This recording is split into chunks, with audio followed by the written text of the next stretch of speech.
안녕하세요. 저는 지방에 살고 있는 30대 여자입니다.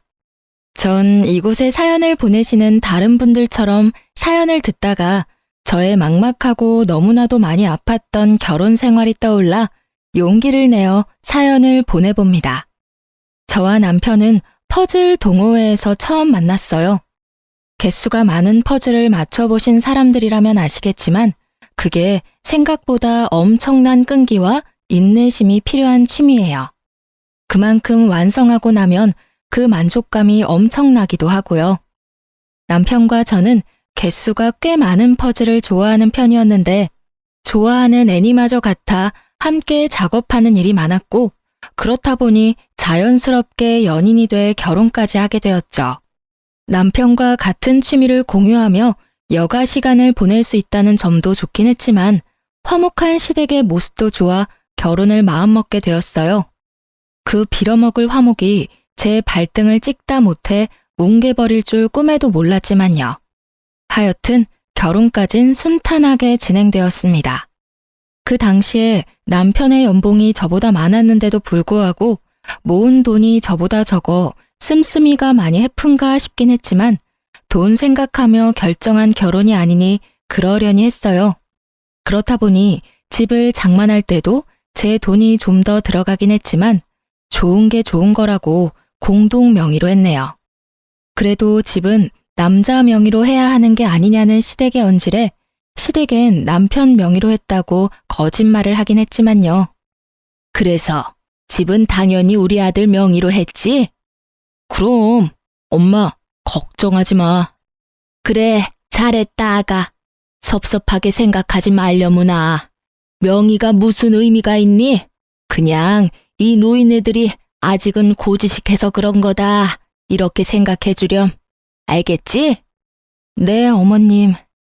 명의 문제로 여러 말이 오갈 때 조금 석연치 않은 부분이 있긴 했지만 결국 공동 명의로 했고 융통성 있게 거짓말을 해준 남편 덕분에 별 대수롭지 않게 넘겼어요. 그 문제만 뺀다면 결혼하고 난 뒤에도 저흰 여전히 행복했고 별다른 시집살이도 느끼지 못한 채 행복한 신혼생활을 즐기고 있었어요. 그러던 어느 날 저의 신혼생활을 더 황홀하게 만들어줄 소식이 저희 부부에게 찾아왔어요. 여보, 나 임신했어. 그게 정말이야? 와, 정말 고생했어. 그럼 뱃속에 우리 아기가 있단 말이야? 너무 신기하다. 그렇습니다. 결혼한 지 1년도 되지 않아 전 임신을 했고 꿈만 같았어요. 아기를 원하고 있기도 했지만 생각보다 더 빨리 임신이 돼서 그 기쁨이 몇 배로 더 크게 느껴졌어요. 판도라의 상자가 열리기 전까지는요. 그러니까 아직 아무것도 변한 게 없는 것 같은데 이 뱃속에 아기가 있다고 생각하니 왜인지 큰일을 한 것 같고 더 조심해야 할 것 같고 그렇네. 당연히 큰일을 한 거지. 조심 또 조심해. 나도 당신 스트레스 받지 않게 노력할 테니까. 임신의 기쁨을 느끼며 하루하루 보냈던 것도 찰나의 순간이었어요. 이것저것 아기용품을 알아보던 중 전 문득 생겨난 궁금증에 남편에게 물었어요. 그렇게 저도 모르는 사이 열면 안 되는 판도라의 상자를 열었던 것입니다. 그런데 말이야, 당신 돈 얼마나 모았어? 이제 아기도 태어날 거고 우리 서로 재정 상태가 어느 정도인지 알아야 할 것 같아. 저희는 결혼 이후 돈 관리를 따로 하고 있었고 일정 금액을 생활비 통장에 입금해 그것으로 생활비를 쓰고 있었어요. 전 목적에 따라 통장을 나눠 적금하고 있었던 터라 모인 돈이 꽤 있었고 그렇기에 남편도 어느 정도 모아뒀겠지 하고 생각하고 있었습니다. 저의 물음에 남편이 당황하더라고요. 많이 모으진 못했나 싶더라고요. 하지만 남편이 오픈한 통장 잔고는 참 참담하더군요. 59,800원? 정말 이게 다야? 거짓말하지 말고 따로 적금 든 건 있는 거지? 아니, 없어. 그게 지금 가진 전 재산이야. 뭐? 그게 말이나 돼? 당신 연봉이 얼만데?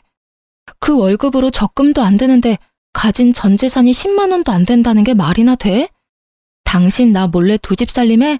그렇지 않고선 말이 안 되는 금액이잖아. 제가 노발대발하며 말하자 남편 놈은 세상 밝은 얼굴로 말했어요. 그게 부모님 생활비 들였어. 당신도 알다시피 두 분 다 일하시는 것도 아니고 연금으론 생활이 힘드시니까 내가 총각 때부터 생활비 들였었거든.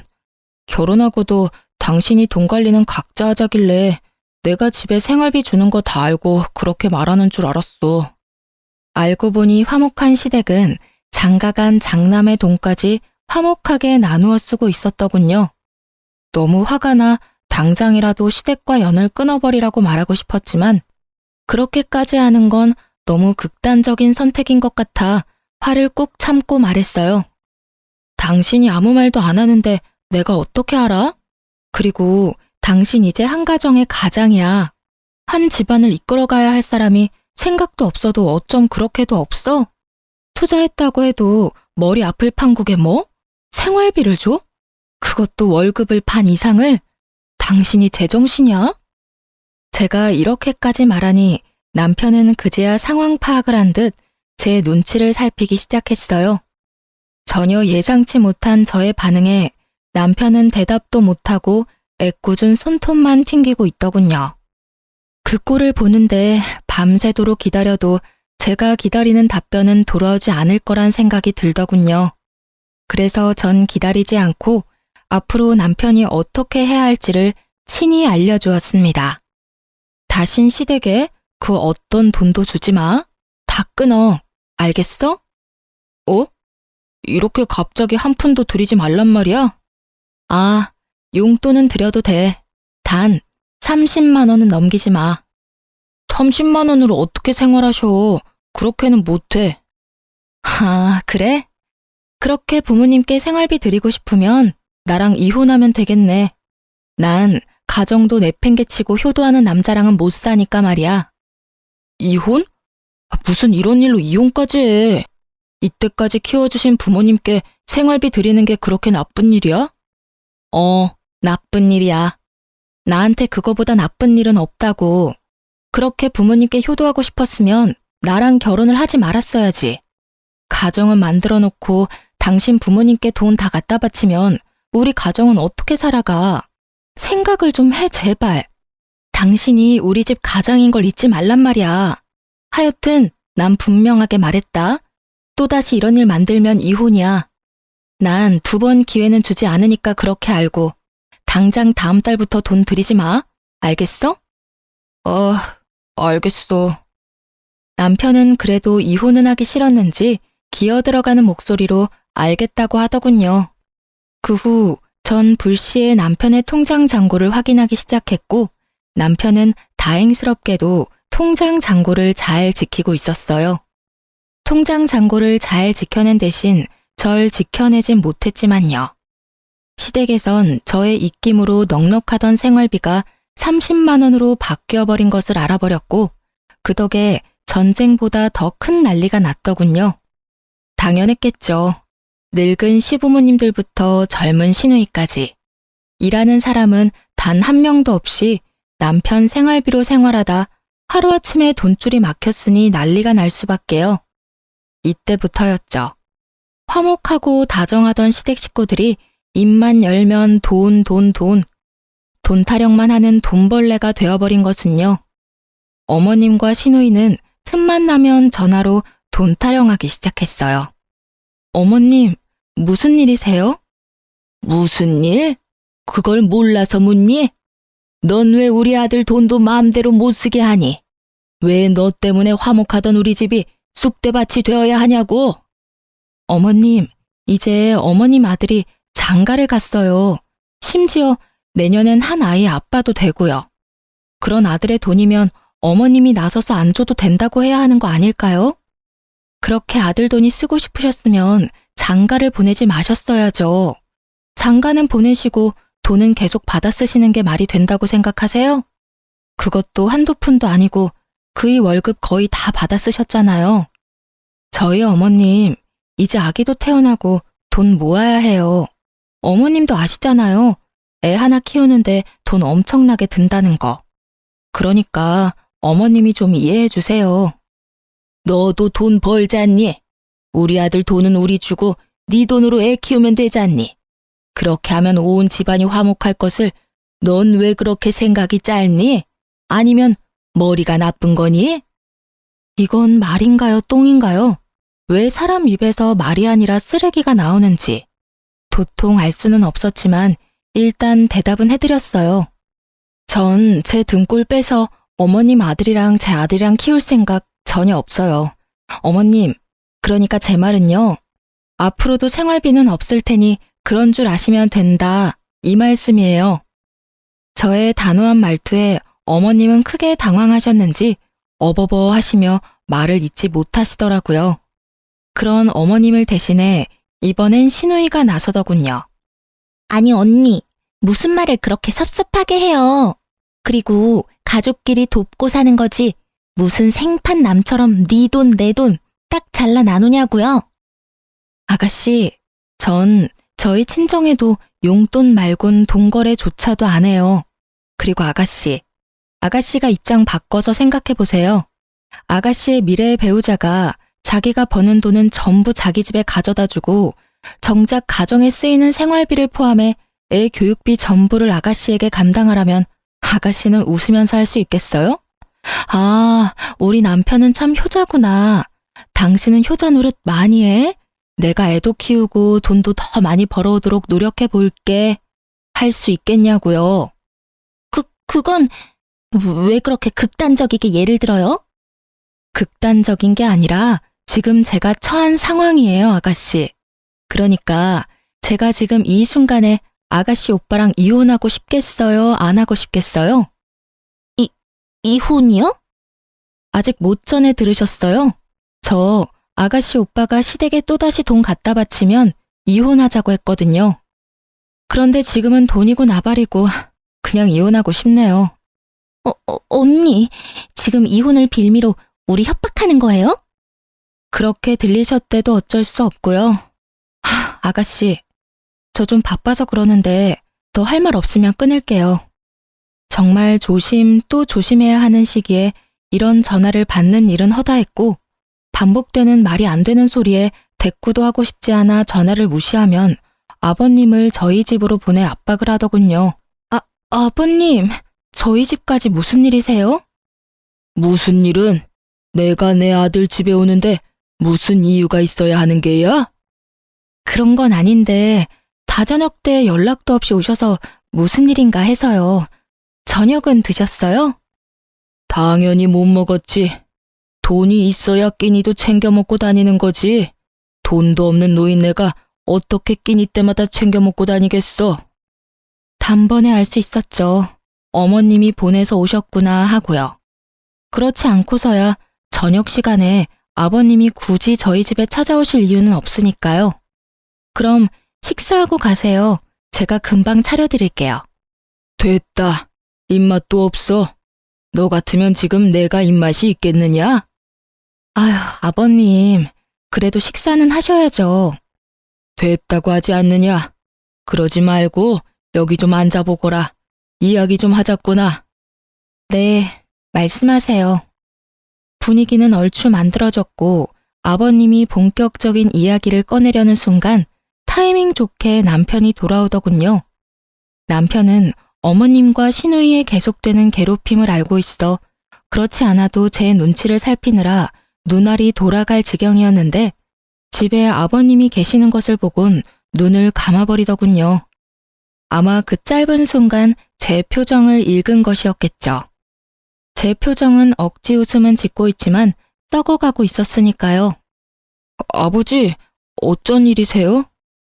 어쩐 일이긴 지나가는 김에 들렸다. 하고 싶은 말도 있고.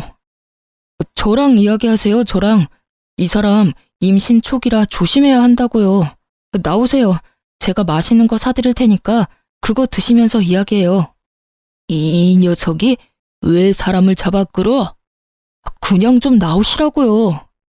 남편은 아버님을 끌고 나가다시피 해서 나가더군요.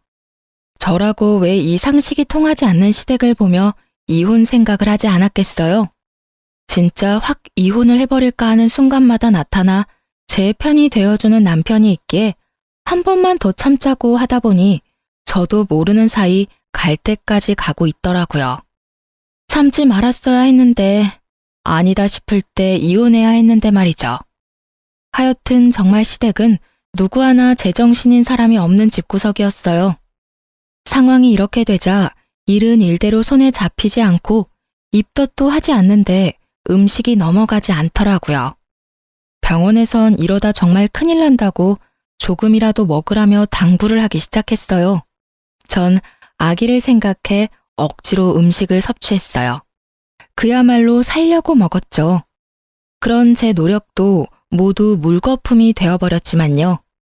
그날은 시댁에서 오는 모든 연락과 만남을 피한 지 5일째 되던 날이었는데 웬일인지 아침부터 불이 나야 할 휴대전화가 조용하길래 이상하다 싶었죠.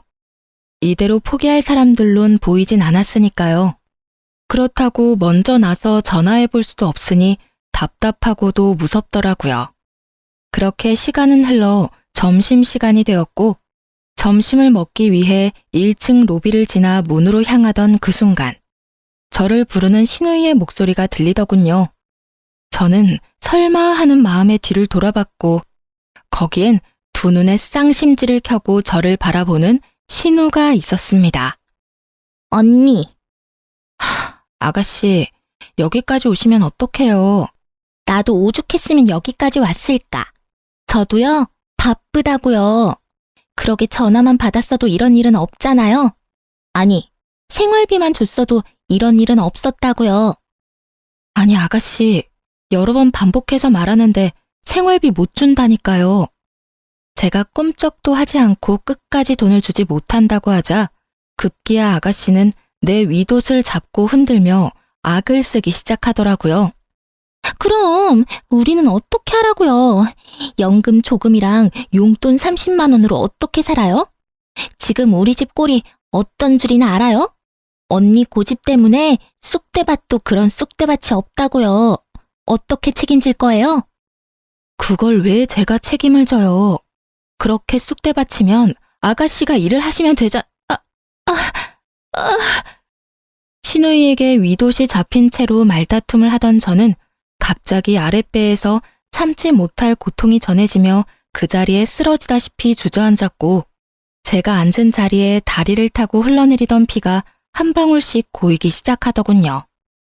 네, 전 결국 유산을 하고 만 것이었어요. 이렇게 급한 상황에 신우이란 사람이 한 말과 행동이 정말 가관이었습니다. 그러게, 누가 남의 돈줄 틀어막으래요? 다 벌 받은 거라고요. 거짓말 하나 보태지 않고 딱 이렇게 말을 하고선 뒤돌아가는데 정말 일어설 수만 있다면 머리끄덩이를 잡아버리고 싶더라고요. 전 결국 동료들이 119에 연락을 해주어 무사히 병원으로 옮겨졌고 출혈은 많았지만 빠른 처치 덕분에 위험한 상황 없이 치료받고 집으로 돌아올 수 있었어요. 집에 돌아온 저는 아기를 잃었다는 상실감에 아무것도 할 수가 없었어요. 전 회사에 휴직계를 냈고 회사에서도 이해한다며 충분히 쉬고 돌아오라고 하더군요. 하물며 생판 남인 회사에서도 이렇게 저를 보듬어 주는데 가족이란 인간들은 참 해도 해도 너무하더군요. 돈 내놓으라며 하루가 멀다고 전화하고 찾아오던 사람들이 몸은 괜찮냐는 전화는커녕 문자 한 통이 없었습니다. 시댁 인간들에게 기대할 것도 없다고 생각했는데 막상 그런 상황에 연락조차 없으니 아직 남은 기대가 있었었는지 실망이 크더군요. 여보, 괜찮아? 많이 힘들지? 어디 아픈 데는 없어? 아픈 데는 없어. 그냥 마음이 좀 그렇네. 그런데 요즘 어머님이랑 아가씨랑 무슨 일 있으셔? 연락도 없으시고. 아버지랑 해서 다 같이 해외여행 가셨어. 아마 다음 주나 돼야 돌아오실 거야. 남편의 말을 듣고 있는데 할 말이 없더라고요. 아니, 하고 싶은 말이 없더라고요. 제가 누구 때문에 아기까지 잃었는데 사과는커녕 안부 연락 한 통도 없더니 해외여행 중이었다니.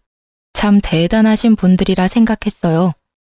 도대체 돈은 어디서 나서 해외여행식이나 가신 것인지 남편에게 묻고 싶었지만 아기도 이른마당에 그깟 돈이 뭐가 대수냐 하는 생각이 들며 전 그냥 입을 다물었습니다. 시댁의 씀씀이는 점점 해퍼졌고 전 점점 더 무기력해지었어요. 그렇게 하루하루를 보내던 어느 날 친구에게 연락이 왔어요. 아주 충격적인 사실을 가지고요. 유인아, 너 왜 이렇게 카톡을 안 봐? 어? 카톡 보냈어? 미안.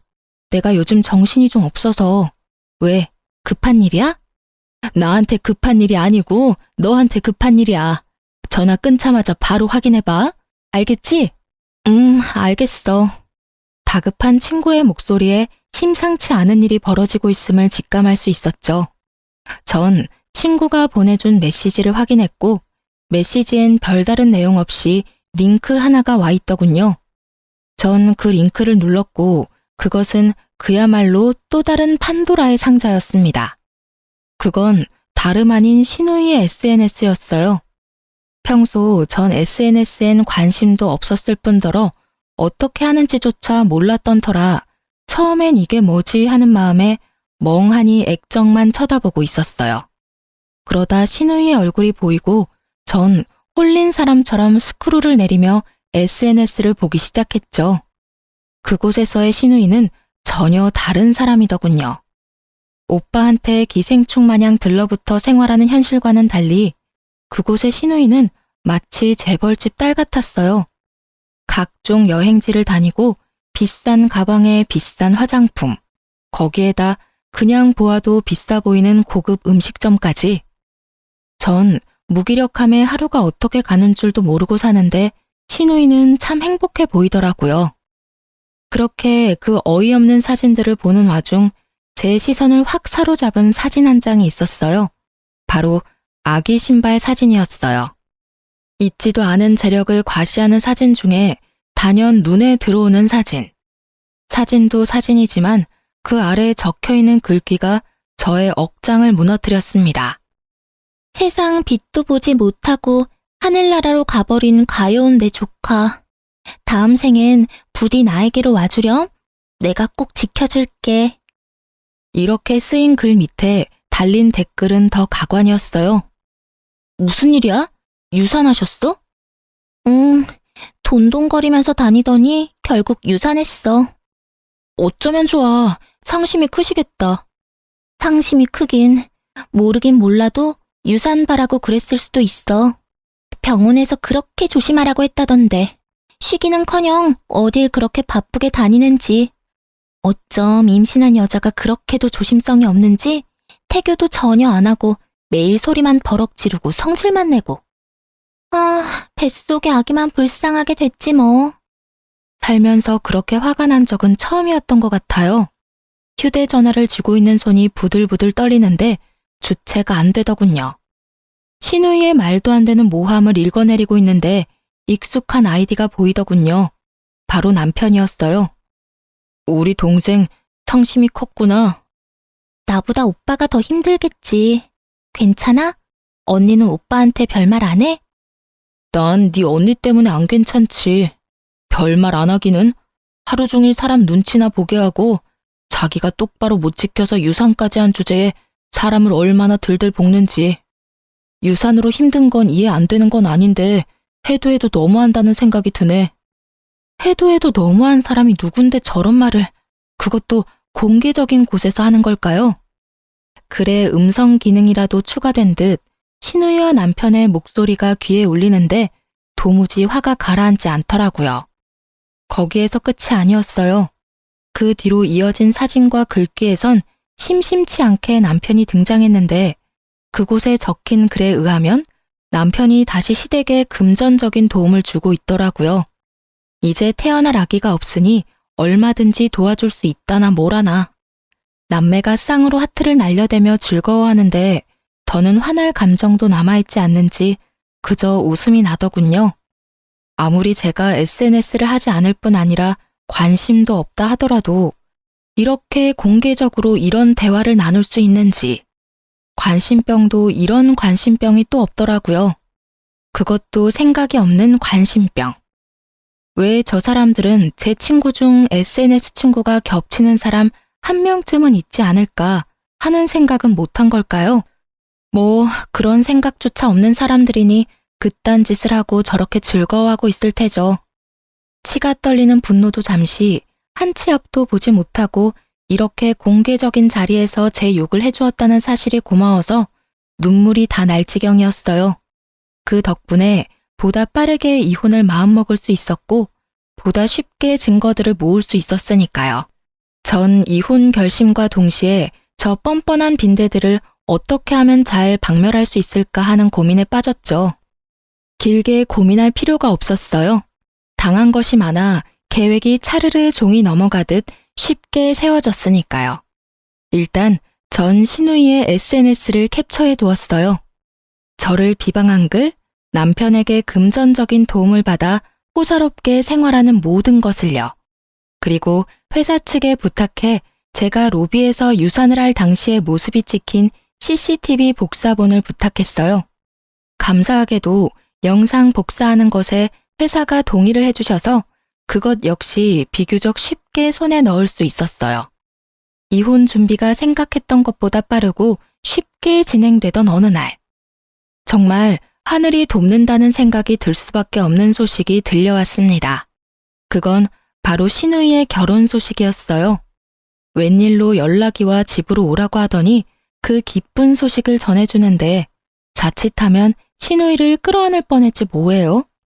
그간 남자친구가 있는 건 알았지만 집안 차이로 인해 남자친구 집에서 반대한다고 들었었는데 드디어 허락을 받았다며 기뻐하더군요. 전 정말 진심을 담아 축하를 전했어요. 정말 진심으로 축하해요, 아가씨. 어머, 언니. 나 좀 감동인데요? 이렇게나 기뻐해 줄 거라 생각도 못 했는데 고마워요, 언니. 다른 사람도 아니고 아가씨가 결혼 허락을 받았다는데 당연히 기쁘죠. 그래서 상견례는 언제예요? 아직 정확한 날짜는 안 정했어요. 왜요? 그게 아무래도 그쪽에서 원하는 혼수나 이런 것들이 장난이 아닐 텐데 우리 쪽에서도 어느 선까지 해줄 수 있는지 미리 이야기를 나눠보고 날짜를 잡아도 잡아야 할 것 같아서요. 이렇게 말하며 말끝을 흐리던 신우이는 바로 준비했던 말을 꺼내더군요. 아무것도 모르던 시절의 저였다면 노발대발 화를 냈겠지만 전 끝까지 인자한 미소를 잃지 않고 신우이의 이야기를 들어주었죠. 그래서 말인데 오빠, 그리고 언니, 나 결혼할 때 돈 좀 해주면 안 될까? 알다시피 나 모아둔 돈은커녕 생활비도 없잖아. 그런 내가 무슨 돈으로 혼수를 준비해. 그렇다고 엄마 아빠가 뼈 빠지게 모아서 마련한 이 집에 손을 댈 수도 없고. 이번에 나 도와주기만 하면 내가 1년 안에 갚을 수 있어. 내 남자친구 집 엄청 부자야. 내가 그 집에 시집만 가잖아? 그럼 다 끝나는 거야. 남자 살살 구슬려서 돈 뜯어내는 거 식은 죽 먹기지. 모르긴 몰라도 그 돈 원금은 물론이고 이자까지 두둑히 쳐서 갚아줄 수 있다니까.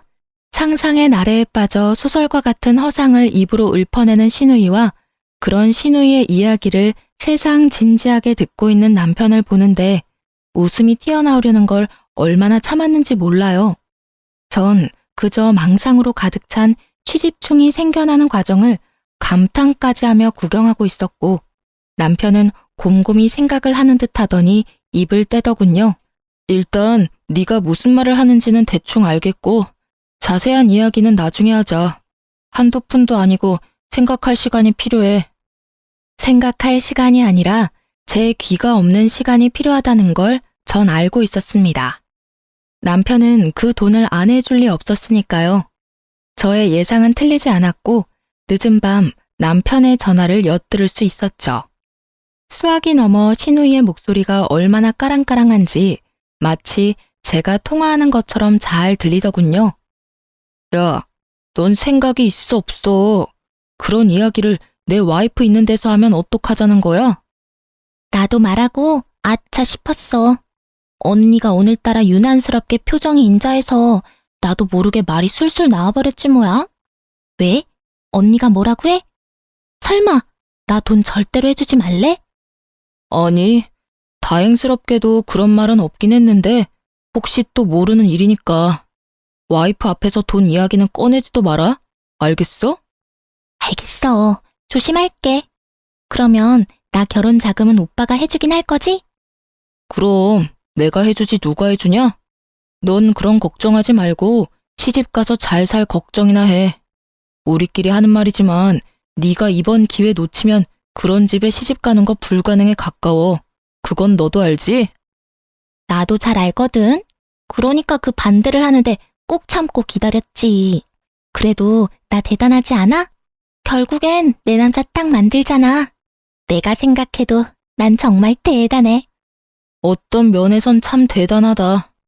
결혼까지 갈 거라곤 생각도 못했는데. 어찌되었든 네 언니한테 비밀이야. 알겠다니까. 걱정 마. 다른 것도 아니고 내 미래가 달린 일인데 어련히 알아서 조심하지. 그래, 오빠가 대출 받는 대로 보내줄 테니까 그런 줄 알고 끊자. 역시 남편은 저에게 아무 말도 하지 않고 신우이에게 돈을 해주었어요.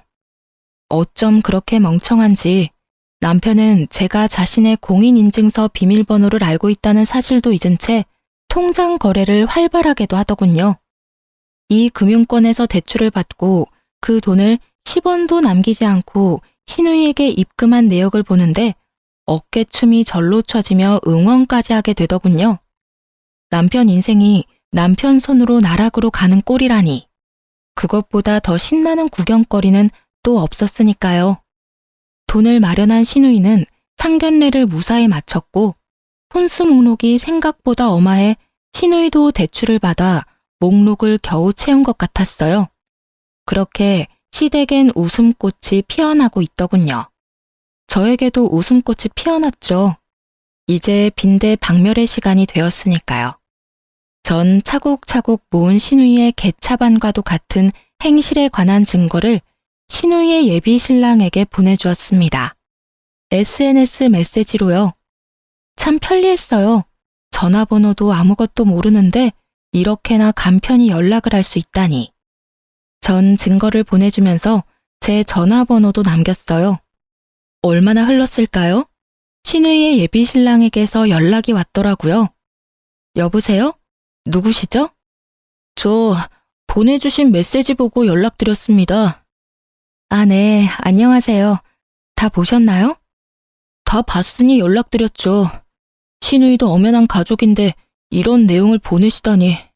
솔직하게 말씀드리죠. 사실 그쪽이 미친 여자라고도 생각하고 있습니다. 그런데 이렇게까지 디테일하게 모아서 보낸 걸 보니 그냥 무시하고 넘길 수도 없어서 연락드렸어요. 충분히 이해합니다. 그런데 생각하시는 가족과는 거리가 멀어서요. 오죽했으면 제가 그런 걸 보냈을까요? 연락 주시면 보내드리려고 준비한 사진하고 음성 파일도 있으니 그거 바로 보내드릴게요. 그것까지 확인해 보시고 잘 결정하세요. 제가 이래라 저래라 할 입장은 아니지만 부디 옳은 결정하시길 바랄게요.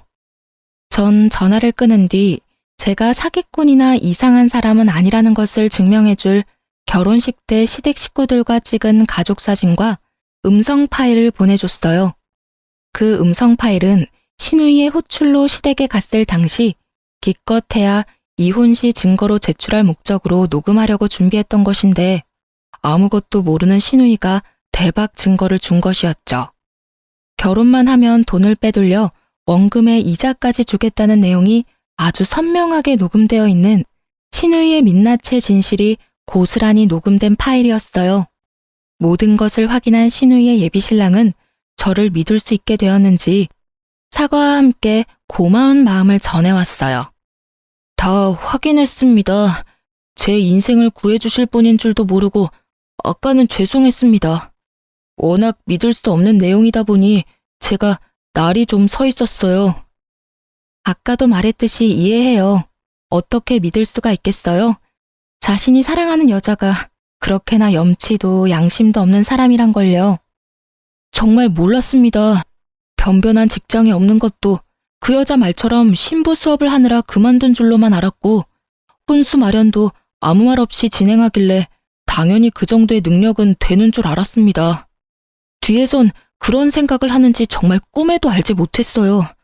그리고 유산하신 이유도 정말 몰랐습니다. 그렇게나 독한 여자라곤 상상도 못했으니까요. 보내드린 거 다 보셔서 아시겠지만 그 여자 직장이라곤 가져본 적도 없으면서 자기 오빠 돈으로 사치란 사치는 다 하고 돌아다녔어요. 요리학원은커녕 주방에서 밥 한 번, 설거지 한 번을 하는 꼴을 본 적도 없고요. 지금 마련하신 집에 들어가 있는 그 혼수도 그 여자 오빠이자 아직은 제 남편인 사람이 있는 대출 없는 대출 다 끌어다 마련한 거예요. 유산에 대해선 더 말하고 싶지도 않네요. 어떻게 그렇게 감쪽같이 속을 수가 있었는지 저 자신이 너무 한심스럽네요. 속은 사람이 무슨 잘못이 있겠어요? 속인 사람이 잘못이지. 아무쪼록 마음 정리 잘하시고 빠르고 바른 결정 기다리고 있겠습니다. 네, 감사하고 또 감사합니다. 이렇게 모든 사실을 알게 된 예비 신랑은 그 길로 신우이에게 파혼을 통보했고 신우이는 개거품을 물고 넘어갔어요. 파혼한 것도 파혼한 것인데 대출까지 내서 마련한 혼수품을 생각하니 정신이라도 놓고 싶은 심정이겠죠. 이미 마련된 집에 가전 가구는 다 들어간 터라 반품도 힘들 테고 꼼짝없이 중고로 처분해야 할 텐데 그야말로 똥값 처분일 테니까요. 난리 생난리가 난 신우이는 어떻게 안 것인지 금방이라도 터질 듯한 얼굴로 저를 찾아왔더군요. 씩씩거리는 꼴이 얼마나 통쾌한지 저도 모르게 웃어버렸어요. 지금 웃어요? 죄송해요. 저도 모르게 웃음이 터져나왔네요. 참았어야 했는데. 언니 진짜 미쳤어요? 아님 내 인생 말아먹으려고 작정이라도 한 거예요? 그러지 않고서야 그런 걸 그 사람한테 보낼 수가 있어요? 언니 때문에 나 파혼당했다고요. 결혼보다는 파혼이라잖아요.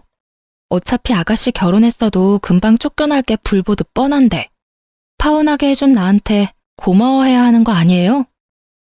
뭐라고? 너 말 다 했어? 아니, 아직 덜 했다.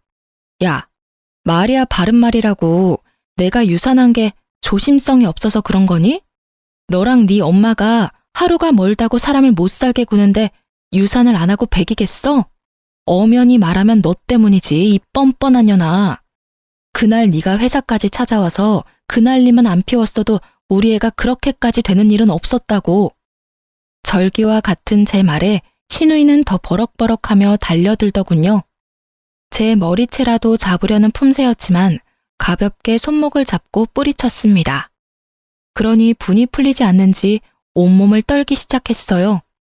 그렇게 신우이와 제가 싸우고 있는 사이 소식을 전해 들은 남편이 도착했고 남편 역시 화가 많이 나 있더군요. 저를 보자마자 욕부터 하기 시작하는데 귀가 썩을 것만 같았어요. 야, 이 미친년아, 네가 제정신이야? 얘 결혼에 들어간 돈이 얼만데 다 어쩔 거야? 집안 말아먹으려고 작정했어? 여동생의 파혼보다 들어간 돈부터 걱정하는 오빠라. 참 눈물겨운 가족 사랑이더군요. 내가 그걸 어떻게 알아? 네가 나한테 말 한마디 하지 않고 버린 일을. 그러게, 나한테 상의 정도는 하지 그랬어. 뭐 그래도 이런 일은 일어났을 테지만. 뭐야, 너 진짜 미친 게 분명하구나. 정신 차려. 지금 상황이 장난 같아? 누가 장난이래? 너나 정신 차리고 상황 파악 제대로 해. 정신 차리는 김에 이것도 좀 보고. 전 남편의 손에 신우이의 SNS를 캡처해 뽑아놓았던 사진들을 쥐어주었어요. 신경질적으로 사진을 보던 남편은 멈칫하더니 흔들리는 동공으로 절 보더라고요. 그나마 다행이네. 잘못한 거는 아는 것 같아서. 여보, 이건 내 말 좀 들어봐. 다 오해야. 오해는 무슨. 친히 오해할 수도 없게 이렇게 글로 남겨줘서 얼마나 고마운지 몰라. 우리 이혼해. 난 더는 당신 같은 인간을 포함해 당신 집이랑 한 가족으로 엮이고 싶지 않아. 갑작스러운 이혼 통보에 남편은 뒤통수를 한 대 맞은 듯 아무런 말을 하지 않았고 신우이는 표정이 밝아지며 신나서 입을 떼더군요. 그래, 이혼해버려. 이런 미친년이랑 더 살지 마, 오빠. 야, 너 당장 우리 오빠랑 이혼하고 이 집에서 당장 나가. 지금 당장. 얼른 꺼지라고. 신우이는 당장 나가라며 저를 잡아 끌기 시작했고 전 그 순간 유산할 때의 기억이 떠오르며 신우이를 뿌리치곤 그대로 뺨을 때려버렸어요. 네가 감히 날 때려? 그러게, 잡기는 왜 잡아? 그렇지 않아도 때리고 싶은 거 참고 있었는데 누가 부채질 하래? 그리고 내가 왜 이 집에서 나가? 나가려거든 너랑 네 오빠가 나가야지. 우리가 왜 나가? 여긴 우리 오빠 집인데. 유산하더니 정말 미치기라도 한 거야? 아참, 너희 가족들은 이 집이 이 인간 명의라고 알고 있지? 그래서 그렇게 표정이 밝았던 거구나. 잘 들어. 내가 아주 충격 가득한 진실을 말해줄 테니까. 충격 가득한 진실? 그래, 사실 여기 네 명이야. 애초에 네 오빠 단독 명의였던 적은 없었다고. 그렇습니다. 저희가 살고 있던 집은 공동 명의에서 제 명의가 되어버린 지 오래였어요. 임신하고 난 뒤 남편이 시댁으로 돈을 주고 있었다는 사실을 한 저는 남편을 설득해 집부터 제 명의로 바꿔놨었어요. 공동 명의라 집으로 장난을 칠 순 없겠지만 그래도 혹시 모르는 불상사를 막기 위한 선택이었죠. 그 선택이 훗날 이렇게 절 웃게 만들지는 꿈에도 몰랐네요. 뭐라고? 그럴 리가 없잖아. 분명 우리 오빠 명의라고 했는데. 그건 너희 집에서 양심도 없이 명의 타령을 해대니까 거짓말했던 거야. 자, 이제 상황 파악이 다 됐으면 둘 다 좀 꺼져줄래? 한없이 당당한 저와 말없이 고개를 숙인 남편. 이제야 자신이 집도 없는 오빠를 이혼까지 시키게 된 사실을 깨달은 신우이는 아무런 말도 하지 않고 나 몰라라 하며 집을 나가버렸습니다. 대출까지 받아 아낌없이 도움을 주었던 동생마저 떠나버리고 남편은 제 바지가랑이를 붙들고 빌기 시작하더군요. 여보, 내가 잘못했어. 그땐 나도 제정신이 아니었어. 당신도 알 거 아냐. 그때 얼마나 힘들었는지. 나도 아기 아빠였는데 그 심정이 오죽했겠어. 상실감이 너무 크고 너무 슬퍼서 누구라도 탓할 사람이 필요했어. 그래도 당신을 탓하면 안 되는 거였는데 정말 미안해, 여보. 아, 슬펐구나. 상실감도 크고 그런 사람이 가족들한테 또 돈을 줬어? 이젠 아기도 없으니 다시 생활비 줄 수 있다면서? 그건 당신도 알잖아. 우리 집 진짜 내 도움이 없으면 생활도 안 된다고. 그런 거 뻔히 알면서 모르는 척하기가 힘들었어. 그럼 나는 신경도 안 쓰였어? 그리고 그런 상황이면 아가씨가 일을 하면 되는 일이잖아. 젊은 아가씨가 생활비도 없으면서 그렇게 놀고 먹는다는 게 상식적으로 말이 돼? 무슨 재벌집 막내딸이라도 된대? 그 어린애를 무슨 일을 시켜? 아직도 정신을 못 차렸구나. 그 어리다는 애가 오늘 아침까진 예비 신부였어, 이 사람아. 그리고 내가 깜빡했는데 당신 아가씨 결혼 자금도 준 거 나 다 알고 있어. 이런데도 용서해달라고? 그럼 어떻게 해? 그런 집 놓치면 한평생 후회할 텐데. 그러지 말고 여보, 나 한 번만 용서해줘. 앞으로 이런 일 진짜 없을 거야. 진짜야. 내가 그랬지? 다시 한번 시댁 돕는 일 있으면 그땐 바로 이혼이라고. 난 당신이랑 이혼할 이유가 이렇게도 차고 넘치는데 당신은 나랑 이혼하면 안 되는 이유가 있긴 있어? 이유? 그게 있지. 난 당신을 아직 사랑한단 말이야. 사랑? 참 쉬운 이유네. 사랑. 그런 이유라면 간단하지. 당신은 날 사랑할지 몰라도 난 당신 사랑 안 해. 그러니까 그냥 이혼해. 남편의 어떤 말도 저에게 통하지 않았고 남편은 사랑 타령을 하며 발악을 하더군요. 이 미친놈을 어떻게 해야 하나 고민스러운 그때 비밀번호를 누르고 집으로 구세주가 걸어 들어오더군요. 그 사람은 혹시나 하는 상황을 대비해 부른 제 남동생이었어요. 부모님께는 차마 말씀드리지 못한 상황이었고 남동생에겐 모든 사실을 말해주며 도움을 청했었죠. 제 동생 대학교 때까지 운동했던 애라 체구도 좋고 힘도 일반인보다 훨씬 세요. 그런 동생이 등장하자 그놈은 자리에서 벌떡 일어나 뒷걸음질을 치더라고요. 동생 표정이 제가 봐도 무서웠으니 남편은 오죽했을까요? 초남, 잠시만 진정해봐. 다 오해야, 오해. 오해? 오해 같은 소리 하네. 지금 한 대 치고 싶은 거 겨우 참고 있으니까 좋은 말로 할 때 당장 꺼져. 말로 해. 말로 하라고. 내 몸에 손끝이라도 댔다간 바로 경찰에 신고할 거야? 신고? 하려면 해. 얼마든지 하라고. 겁 하나도 안 나. 이거 놔. 이거 놓으라고. 남편은 동생의 손에 의해 질질 끌려나갔고 동생은 남편을 쫓아낸 후 비밀번호를 바꿔버렸어요. 끝까지 구질구질한 남편은 이혼마저 구질구질하게 끌더군요. 결국 저의 이혼은 소송으로 가게 되었고 당연히 저의 승소로 끝이 났습니다. 남편뿐 아니라 시누이에게까지 위자료를 받고 이혼을 할 수 있었죠. 이렇게 저의 지옥과도 같았던 결혼 생활은 끝이 났어요.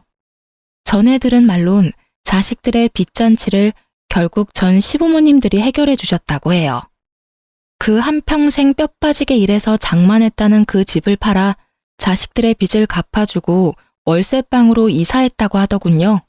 그 월세집에 옹기종기 모여 산다는 소식을 들었을 땐 10년 묵은 채증이 내려가는 기분이었네요.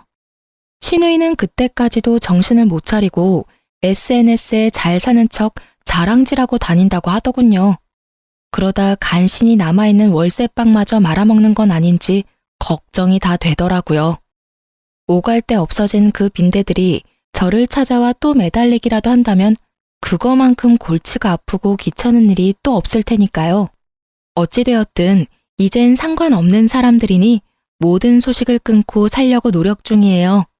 그래도 혹시 모르는 일을 대비해 전 전화번호를 바꾸는 건 물론이고 집, 회사까지 옮겼어요. 새로운 곳에 정착한 지도 벌써 4년이 넘어가네요.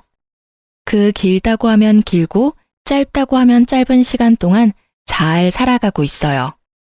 저의 모든 아픔과 상처를 다 알고도 제 곁을 지켜주는 남자친구도 생겼어요. 만난 지는 1년이 넘었는데 아직까지 알콩달콩 제법 닭살을 떨며 만나고 있답니다. 저는 첫 결혼 생활이 워낙 고단했던 터라 재혼 생각이 없어 남자친구와 헤어질까 생각도 했지만 남자친구도 딱히 결혼 생각이 없으니 일단 연애만 해보자고 하길래 그러기로 했어요. 아무런 기약도 없는 지금 이 관계에 저흰 만족하며 만나고 있어요. 대출 하나 없이 내 집이 있고 내 명의의 차도 있고 심지어 사랑하는 사람도 있는 돌싱의 삶이란 생각했던 것보다 더 행복하더라고요. 아직도 아기를 떠나보낸 날이 오면 감당할 수 없는 슬픔에 잠기곤 하지만 그마저도 잘 이겨내고 있습니다. 앞으로 어떤 삶이 또 저를 기다리고 있을지 모르지만 늘 그래왔듯이 현명하게 헤쳐나가려고 노력하려고요. 지금까지 긴 사연 들어주셔서 감사합니다.